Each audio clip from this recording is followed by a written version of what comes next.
Hello mga kalods, ito yung mga time nagbabakasyon ako. Kalaro ko yung mga anak ko, kabanding. Dahil pambihira lang sa isang ama makasama mo ang mga anak mo. Lalo na wala ka lagi sa kailang tabi. Ay pagsapalaran ka para lang mawibigyan ng magandang kinabukasan ng iyong mga anak.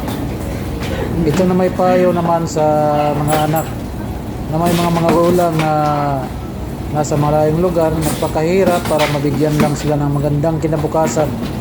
Nag-aalaga ng mga bata na hindi lang kano-ano para lang mabigyan ng kinabukasan ng bawat anak nila. Ngayon sa panahon na ito, iba talaga ang generation ngayon. Dahil ang bawat anak, mga anak, may mga sarili na silang mga desisyon sa buhay. Kahit na mali, ang inakala nila ay tama, kahit na ikapahamak sa kanilang future, sa kanilang kinabukasan. Ang may papayo ko lang sa mga anak, bigyan yung halaga ang paghihirap ng yung mga magulang, bawat mga ulang nakipagsapalaran sa ibang bansa upang lang mabigyan kayo ng magandang kinabukasan. Ang tanging kasiyahan lang namin bilang magulang na makatapos kayo sa inyong mga pag-aaral. Dahil yan lang ang tanging paraan na maibigay namin bilang mga magulang. Dahil hindi habang buhay na magsasama tayo. Dahil sa mundong ito, hiram lang ang buhay natin. Walang permanente dito sa mundo. Kaya habang buhay pa yung mga magulang nyo, sikapin nyo dahil mahirap pag wala ng mga magulang. Swerte yung iba dahil may mga magulang silang nagsusuporta sa bawat mga anak nila upang makatapos lang sa kanilang pag-aaral. Samantala yung iba nagsasariling sikap lang para lang makamit kung gusto nila sa buhay. Kaya ang payo ko lang talaga, hindi lahat ng desisyon ninyo sa buhay ninyo, lalo na sa ikakapahamak sa inyong kinabukasan. Dapat lahat ng mga desisyon ninyo ipaalam niyo sa mga magulang niyo kung tama ba o mali. Dahil ang pagsisisi ay laging nasa huli. Maranasan niyo rin yan kung kayo magkaroon ng pamilya, magkaroon ng mga anak. Sikapin nyo para lang mabigyan ng kinabukasan ang iyong mga anak. Mararamdaman nyo na ang nararamdaman ng mga magulang ninyo. Kaya habang nabubuhay pa yung mga magulang ninyo, habang nasa puder pa kayo, sundin nyo mga payo dahil para lang yan sa kabubuti at sa kinabukasan darating sa inyo. Kung ano mga gusto ninyo sa buhay, lalo na kung may ikasuporta naman yung mga parents ninyo. Yung iba nga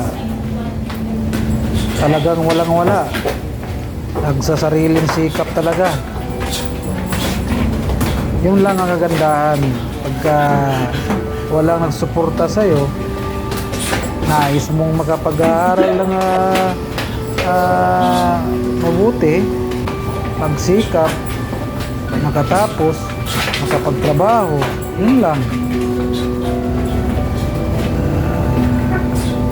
Bilang magulang, kagaya ko, kaya nga ako nagsikap para lang sa mga anak ko. Hindi lang sa akin, hindi lang sa aking mga anak, sa mga relatives ko pa. Nais ko talagang tumulong para lang matapos nila yung gusto nila. Yung mga mga may iba kasi na tutulungan mo pero hindi tutulungan yung sarili nila. Yun ang mahirap. Yung tumulong ka tapos yung sarili nila hindi nila tutulungan. May ganyang mga tao na ganyan. Yung nag-aantay lang na ikaw pa yung mamaproblema, ikaw yung tumulong, ikaw pa yung maproblema. Yun, may mga ganyang bagay na mga pag-uugali ng tao. Kaya mahirap talaga sa ngayon. Mga ibang generation, hindi katulad dati. Ang simpleng kaligayahan lang. Yung sa kapanahunan ko, nakapaalang papuntang paaralan. Paano? Grabe ang hirap ng buhay. Yung magulang ko, hirap din. Kaya normal lang sa amin dati na walang sinilas, nakapunta lang sa paaralan. Iba na ngayon sa dati. Dahil dati simpleng bagay lang, masaya na kami. Yung mga laruan, hindi katulad na ngayon na mga gadget, cellphone, high-tech na talaga. Kaya isa din yan sa mga rason kung bakit na yung ibang kabataan matigas ang ulo, no? Ang may payo ko lang sa mga anak ko, sa mga lahat ng mga pagsikapan ninyo kung ano mang nais nyong marating. Dahil pagka nagkamali kayo sa desisyon niyo, ay hindi na maibalik yan. Tatandaan ninyo na ang mga anak ay hindi sumusunod sa kanilang mga magulang para sa kanilang kinabukasan, ay walang mararating sa buhay.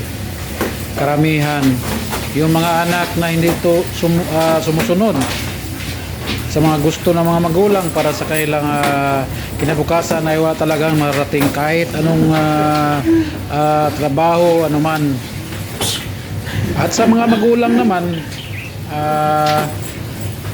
yung mga hindi sinuportaan yung mga anak nila, binabaliwala nila, yun din ay wala ring mararating. Dahil bilang isang magulang, karapatan mo, obligasyon mo na tulungan ang iyong mga anak sa kanilang pag-aaral o kinabukasan, pagsuporta sa bawat gusto nila. At saka sa mga magulang nasa sa kanilang mga lugar o nandyan na nagtatrabaho sa atin, nagsikap sila para lang sa kanilang mga anak. Ang anak naman, tulungan po ninyo yung mga magulang ninyo dahil alam naman natin na sa atin ang hirap talaga ng buhay, lalong-lalo ng mahal ang mga bilihin. Kaya lang tulungan talaga, ganun lang. Salamat.